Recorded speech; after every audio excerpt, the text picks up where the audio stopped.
Hola, buenas noches amigos. Estamos en tiempo de entrevista y hoy hemos traído a uno de mis autores favoritos. Muchas Y gracias. bueno, no me Muchas da ni gracias. tiempo a presentarle. Claro, claro. Jaime Rocha.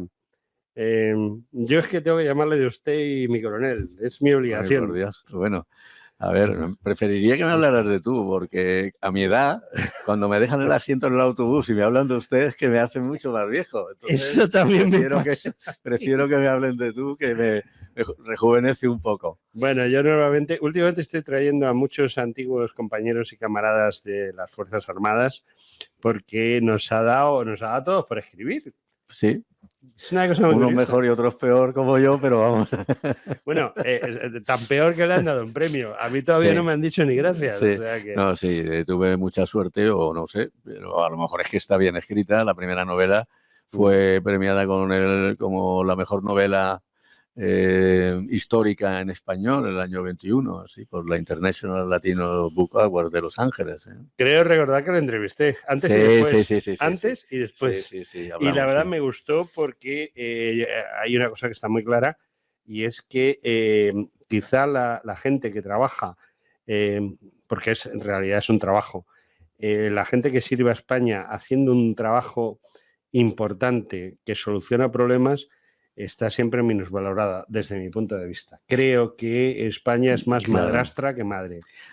Sí, efectivamente. Somos pocos los que hemos hecho un trabajo silencioso, secreto, Uh importante, -huh. y de alguna manera, pues, como a mí me ha dado por escribir, pues nos ha reconocido. Pero existen miles y miles de compañeros, algunos han dado la vida por este país y están en el anonimato y seguirán en el anonimato. Sí, pero permítame que le corrija, no es un problema del siglo XX, es un No, problema sí, desde que Hispania, sí, ni siquiera España, sí, Hispania, Castilla y Aragón, sí. nuevamente España, desde que existe, digamos que Roma ha pagado traidores, pero Sí. no ha pagado héroes. Es verdad, sí, es cierto, sí. Es cierto, incluso en la época actual todavía muchos héroes nuestros siguen en el anonimato y la juventud ahora, la educación que recibe, prescinde absolutamente de todos estos héroes nuestros de toda la vida, ¿no? Me estoy acordando ahora de Blas de Lezo, por ejemplo, el medio Uh hombre. -huh. Bueno, pues a cualquier joven de hoy se le pregunta quién era Blas de Lezo y no tiene absolutamente ni la menor idea, ¿no? Hablamos de él y hace poco he entrevistado yo a una persona que ha hecho un libro precisamente sobre esos españoles no desconocidos, sino súper desconocidos, ¿no? Y encabeza el libro Ruy de Clavijo, que fue ese embajador de la Edad Media, va a Samarcanda a hablar Sí. con el líder mundial en aquel momento, que el de los tártaros, que era una potencia en ese momento, ¿no? Y bueno, los españoles nunca nos hemos cortado, y lo digo porque es así, o lo he vivido así.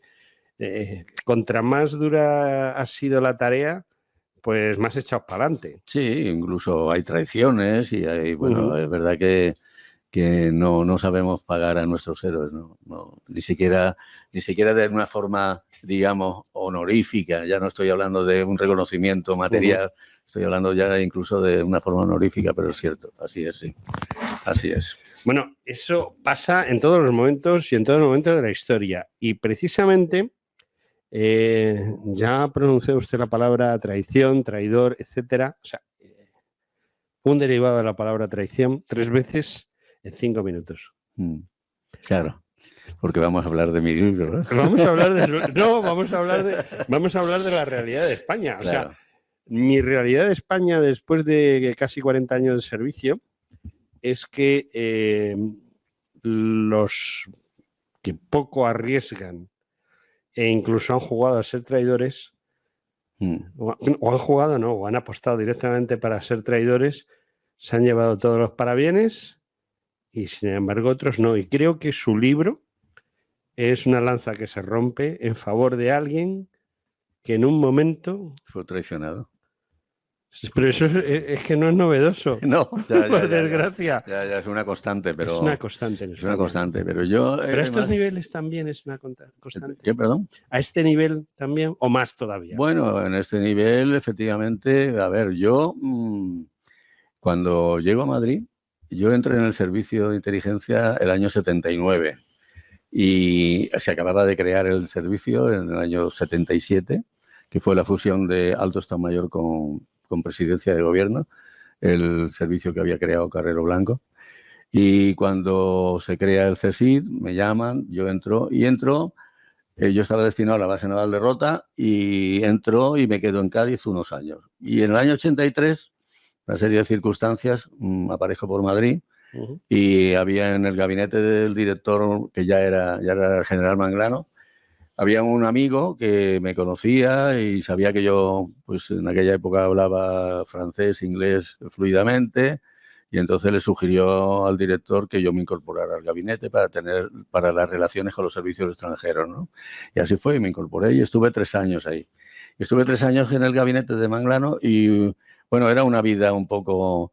a ver, yo iba por la mañana al aeropuerto de Barajas con 2 coches con escolta a recoger al jefe del servicio de no sé dónde o al ministro de no sé qué y tal. Los llevaba al Hotel Miguel Ángel, se aseaban, luego teníamos reuniones, comidas, cenas. Si venía con la mujer, yo llamaba a mi mujer, oye, arréglate que tenemos cena con café de chinita, la venta al gato, bailando flamenco con japoneses. Bueno, eso es bueno, una aquello vida era de lujo, ¿no? Aquello era ya... Bueno, pero terminaba a las tantas de la noche y al día siguiente otra vez la misma historia. Tomábamos, mi mujer y yo, un complejo vitamínico que se llama Tom Bass, que era una farmacéutica amiga, sí, porque unos frasquitos de 5 una cosa era vitamina B y ginseng y tal, para aguantar el ritmo aquel, porque aquello era tremendo, ¿no? Porque otro día era, llévate lo que quiere oír Zarzuela, pues al Teatro de la Zarzuela. Mira, que se quiere hacer un traje, llévalo a la sastrería de no sé dónde, tal. O sea, yo llevaba la parte oficial, digamos, de las relaciones, de las conversaciones, digamos, serias, profesionales y tal, pero también llevaba toda la parte social, ¿no? Y en esa parte social mi mujer me acompañaba mucho. Yo llevaba ya 3 años y un día iba en el coche con el director y le dije, director, yo ya no aguanto más. ¿Pero qué te pasa? Te digo, director, esto va a acabar conmigo y yo me quiero ir a otro sitio y tal. Entonces dice, ¿dónde te quieres ir? Y yo me enteré que el jefe que mandaba las redes clandestinas del Magreb se marchaba. Y digo, Magreb. Y dice, ¿tú qué sabes del Magreb? Digo, a ver, yo nací en Larache, para empezar. Digo, nací en Larache, o sea que ya tengo una pequeña ventaja. Digo, pero lo que no sepa lo aprenderé y tal. Total, que me mandó allí y llego a la unidad esta y me encuentro, empiezo a ver cosas raras. Empiezo a ver que hay una cierta información nuestra que va a otros sitios. Empiezo a ver reuniones a mis... Yo era el jefe de aquello, sin embargo, gente que estaba a mis órdenes se reunían a mis espaldas con colaboradores y tal, incluso en el extranjero, en Suiza y tal. Bueno, entonces empiezo y digo, aquí pasa algo raro y tal. Entonces me voy a ver al director y le digo, director, yo creo que ahí pasa algo raro. Digo, pero déjeme que lo lleve yo solo porque no sé de quién estoy rodeado. Digo, no sé de quién estoy rodeado y entonces, a lo mejor algunos de los que mis colaboradores más cercanos pues están implicados en esto. Bueno, para resumir el tema, querían quitar a Manglano del director del CSIC. Querían poner un civil, ¿no? Había un cierto movimiento dentro del Ministerio del Interior, alguna frase de algún conocido que no voy a nombrar, decía, hay que civilizar el CSIC, quitar militares, quitar tal. Bueno, pues uno de los que querían quitar era Manglano, claro. Entonces, la movida esa iba por ahí, ¿no?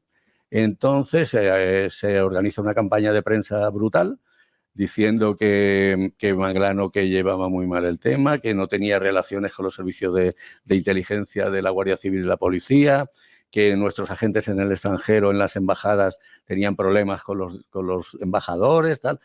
Todo mal, todo negativo. Y la persona que iba a ser era un industrial que ya falleció, cuyo nombre omitiré. Era un hombre muy relacionado con políticos, un hombre con negocios internacionales y tal. Y este hombre era el que iba a ser el director del CSIC. El que lea la prensa de aquella época verá el nombre de verdad. No es el que pongo yo en la novela. Entonces, este hombre, cuando se dan cuenta que yo estoy investigando aquello, pues esto me invita a mi mujer y a mí a una comida en un chalet de La Moraleja, que tenía un magnífico chalet, y en esa comida él dice que va a ser el próximo director del CSIC y que me ofrece a mí ser jefe de su gabinete. Aquello me coge absolutamente de sorpresa, eso lo hace a los postres. Yo me levanto, le doy las gracias, le digo que efectivamente, pero que yo soy un hombre de lealtades y que mi lealtad estaba con el director, tal, no sé qué. Bueno, Aquello pasó, yo continué con la investigación y en otra ocasión uno de los que estaban implicados me invita a comer en un restaurante aquí en Madrid y a los postres me pregunta, oye, ¿tú te estás cambiando de casa en Cádiz? Tal? Sí, pues yo había vendido un chalet que teníamos en Chiclana y iba a comprar otro en el puerto de Santa María, ¿no? Y me dice, sí, pues sí, mira, estoy en tratos ahora para comprarme uno, acabo de vender este y tal, no sé qué. Y dice, ¿pero te falta dinero, tal? Digo, sí, me falta mucho dinero. Me han dado 5 millones por el de Chiclana y este me cuesta 12, me faltan 7 millones. Y bueno, me coge la mano y dice, dame el número de cuenta y mañana tienes los 7 millones en la cuenta. Y bueno, yo me levanto, le doy 2 besos, le digo que amigos como esos hay pocos, ¿qué tal? Digo, pero mira, el problema es que yo ese dinero ya lo tengo pedido en un banco. Y no sé incluso si ya me lo han concedido. Entonces, no puedo aceptar esto hasta que yo no hable con el banco y tal igual. Bueno, salí de allí flechado a ver al director y le dije, ya está. Luego tuve amenazas de muerte, luego tuve... Bueno, la cosa se complicó bastante y efectivamente cuando tuvimos las pruebas de lo que se estaba tramando, pues yo se las llevé, ya intervino la parte operativa, metimos unos escuchas en los en el despacho y tal, y en su casa de La Moraleja y tal, y ya cuando teníamos las pruebas, pues esas pruebas se le llevaron al director, el director se lo llevó al presidente del gobierno y el presidente del gobierno desmontó el tema completamente. ¿Quién era el presidente del gobierno? Felipe González. Felipe González. Y esto, bueno, pues se desmontó aquello, la unidad mía se deshizo, los que estaban implicados fueron expulsados del centro y a este señor pues se le cortaron las alas con todo lo que estaba tramando y tal y cual. Luego falleció al tiempo y tal, y ya, bueno, aquello pasó. Cuando se deshace aquello, a mí me mandan a otra unidad y estoy ahí 6 meses, que era una unidad de infraestructuras operativas, y de allí ya me mandaron a Checoslovaquia, que fue cuando estuve 5 años, la caída del muro de Berlín, es mi segunda novela, El muro, que narro toda esta parte y tal. Y luego vine, cuando vuelvo en el año 94, entonces me nombran jefe de un área de inteligencia y en el año 95 es cuando el segundo intento de echar a Manglano triunfa porque le tienden unas trampas, le dice que hay unas escuchas, que había escuchado al rey, que había escuchado una sede de Ribatasuna. Bueno, fue toda una trampa. Lo juzgaron, lo condenaron en primera instancia, lo absolvieron en segunda instancia, echaron también al ministro García Vargas, que para mi gusto es el mejor ministro de Defensa que hemos tenido, y echaron también al vicepresidente Serra, ¿no? Cayeron los 3, Manglano, García Vargas y Serra. Bueno, yo ahí ya no pude intervenir porque eso estaba completamente al margen y tal. Y bueno, pues en esa ocasión, tal, luego ya lo absorbieron y tal, y yo ya luego lo veía aquí en la Plaza de Cristo Rey cuando venía a Madrid, porque él estaba en una residencia aquí, y hablábamos, jamás reproche alguno contra nadie, fue un caballero siempre y tal. Entonces yo hablé con sus hermanas y hablé con su hijo, que vive en Nueva York y tal, y le dije, mira, con tu padre se cometió una gran injusticia, él no era culpable de lo que le acusaron y por lo que lo echaron y tal, pero había muchas ganas de quitárselo de en medio porque no era un hombre que hiciera muchos amigos, que concediera a los políticos que intentaban manipular el CSI, pues les cortaba rápidamente tal, o sea que no hacía amigos porque era riguroso en el trabajo y tal, y además fue el creador del servicio, porque cuando él llega, pues estábamos dispersos por pisos, por Madrid, por Cádiz, por donde fuera y tal. Él crea la sede de la carretera de La Coruña, él hace la orgánica que no había, tal. Entonces yo dije, yo de alguna manera quiero reivindicar su nombre y su obra, y entonces pues aquí la obra, la última novela publicada, Alta Traición, va de esto. Yo creo que está muy bien resumido. Pocas cosas puedo aportar, pero ¿cómo es posible que tengamos unos políticos como los que tenemos? Porque ciertamente claro. En ningún país, por supuesto que cualquier político, cualquier persona tiene ganas de meterse donde no le llaman. Sí, estoy de acuerdo. Pero políticos que verdaderamente se sientan patriotas o españoles que pueden ser de izquierdas o de derechas. Sí, no, eso es diferente, porque claro. En otros países que hay políticos de izquierdas que son más patriotas que algunos de ultraderecha, pues sí, por ejemplo. sin duda ninguna. Pero aquí hemos amontonado a un montón de individuos iletrados, para empezar. O sea, que no sabe, puede ser que sepan leer y escribir, pero no saben lo que leen ni lo que escriben. Sí, pero y que hay se una metan cuestión, en cosas tan claro, pero es complicadas como esta. que el conocimiento es poder, la información es poder. Por eso existen los servicios de inteligencia, por eso son imprescindibles los servicios de inteligencia Estamos de acuerdo. en un país, porque tiene que adquirir información sobre temas vitales. Pero esa información no es para todos, es solo para quien. Es para el gobierno. Para el gobierno, Claro, eso fue no para todo el gobierno, ¿no? No, a ver, cuando llega Manglano, eso no estaba organizado de ninguna manera, pero él es el que establece que es el gobierno el que marca las directrices informativas. A primero de año dice, quiero que me informéis de esto y esto. Y marca las directrices. Entonces, el servicio de inteligencia se pone a trabajar para obtener esa información que el gobierno le ha pedido. Puede ser una información de defensa y el destinatario será el ministro de Defensa. Puede ser una información de tipo político, pues irá a lo mejor a presidencia del gobierno, en fin. Cada uno será el destinatario que quiera, ¿no? Que lo haya solicitado. Y el presidente del gobierno siempre, porque el presidente del gobierno está enterado o debe estar enterado de todas. Pero claro, lo que no es admisible y lo que es muy perjudicial para el trabajo del servicio de inteligencia es que los políticos, bien a nivel personal o a nivel de partido, intenten utilizar esa información que obtiene el servicio de inteligencia. Ahí es donde verdaderamente se rompen las normas. Ahí ya eso va a la catástrofe porque no puede ser. Y yo, estando en el gabinete de Manglano, en alguna ocasión me ha mandado pararle los pies a algún político de mucha altura. Me ha dicho, vas a ir y vas a decir que esto no es así, que tal y cual y cual. Y yo, mano al botón, y para allá, mire, usted vengo a decirle que esto no es así. Tal. Me lo ha dicho mi jefe. Tal, ya está. Pero ahora sí es así. Bueno, ahora se ha visto aquí una intervención muy directa, ¿no?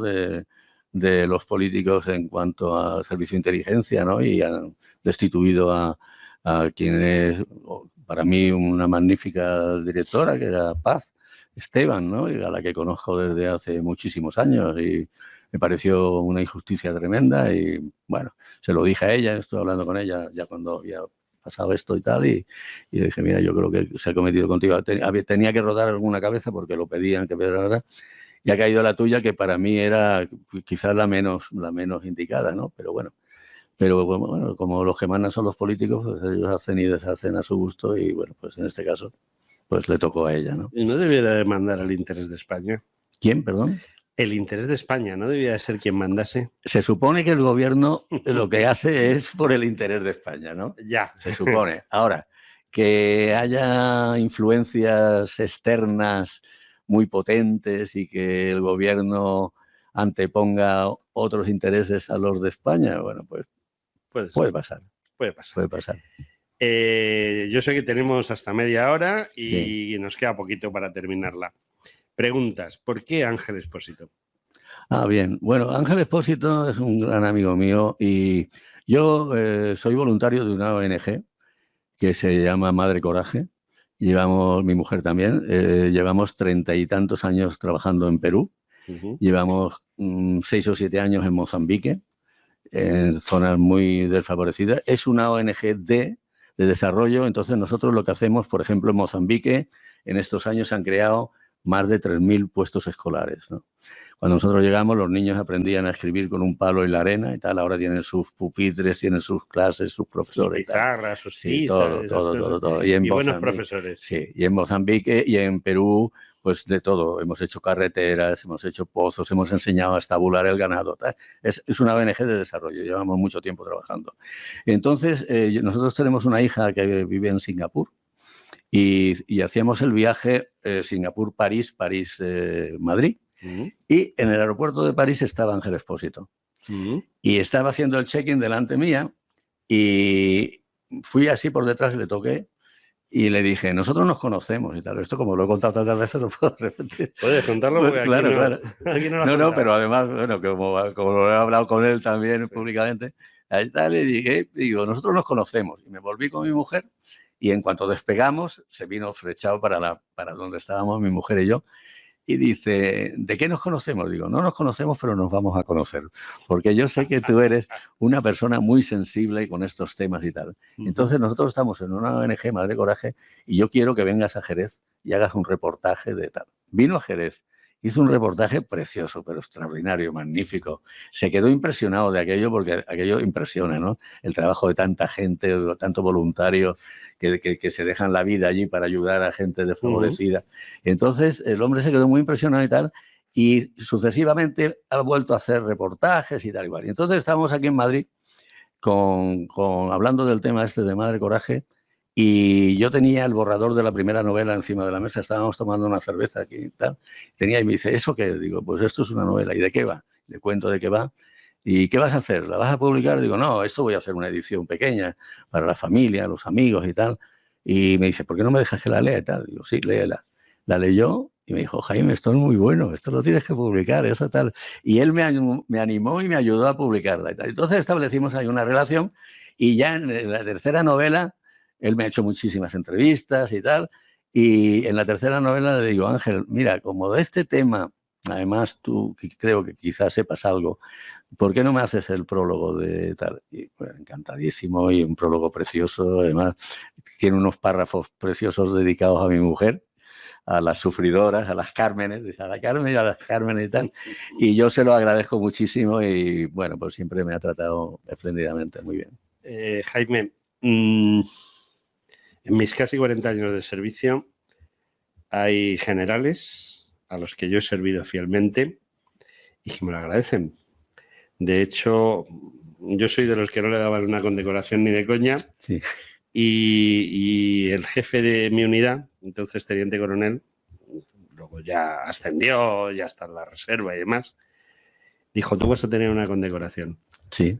Y cuando me la entregó él como jefe de la unidad, dijo el discurso más bonito que me han dicho nunca. Y mi pregunta es si ese discurso que él me dijo coincide con lo que el general Manglano le dijo a Jaime Rocha.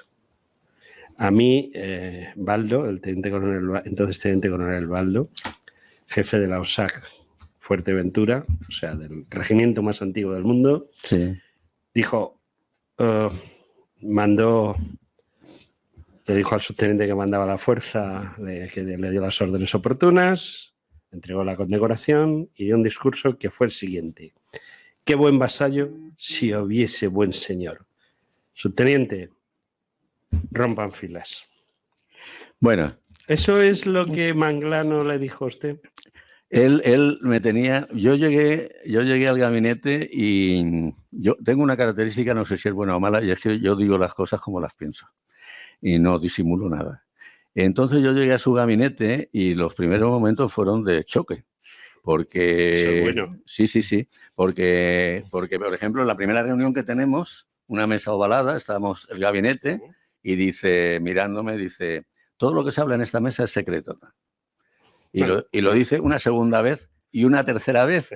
Y cuando me lo dice la tercera vez, ya me he enterado.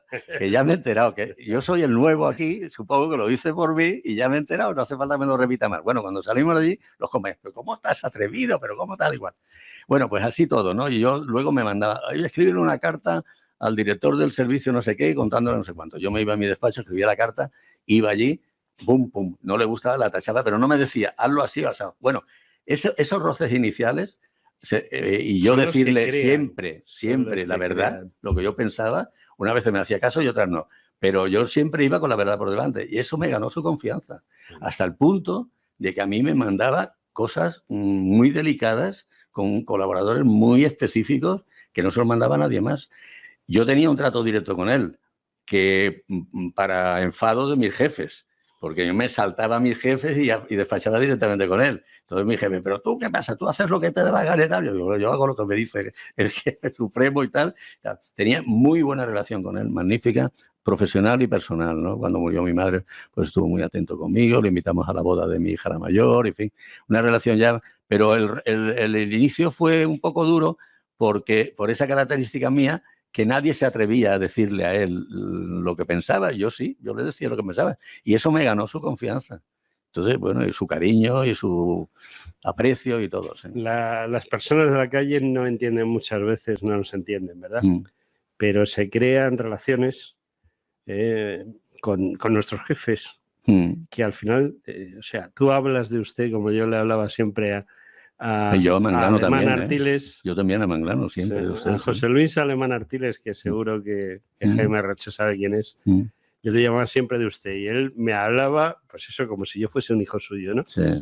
Y para mí era un padre. Y me da la ligera impresión de que Jaime Rocha, para él, el general Manglano era algo más que un jefe. Sí, efectivamente, sí. Hay una relación magnífica, extraordinaria. Yo sentí muchísimo lo que pasó. La primera vez lo pude parar, la segunda vez ya no lo pude parar, pero lo sentí muchísimo y yo luego lo veía aquí en la Plaza de Cristo Rey, tomábamos café ya los dos retirados y tal, y bueno, pues no hablábamos de aquello porque él ha sido un caballero hasta el final y no hablaba de aquello, de la gente que le traicionó y tal. Hablábamos de cosas más generales y tal, de cómo iba el país, las cosas estas.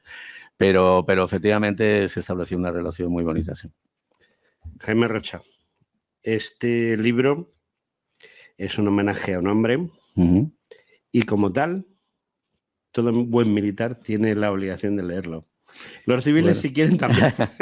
Mañana estaré en la Feria del Libro. Porque los civiles son los guardias. Sí.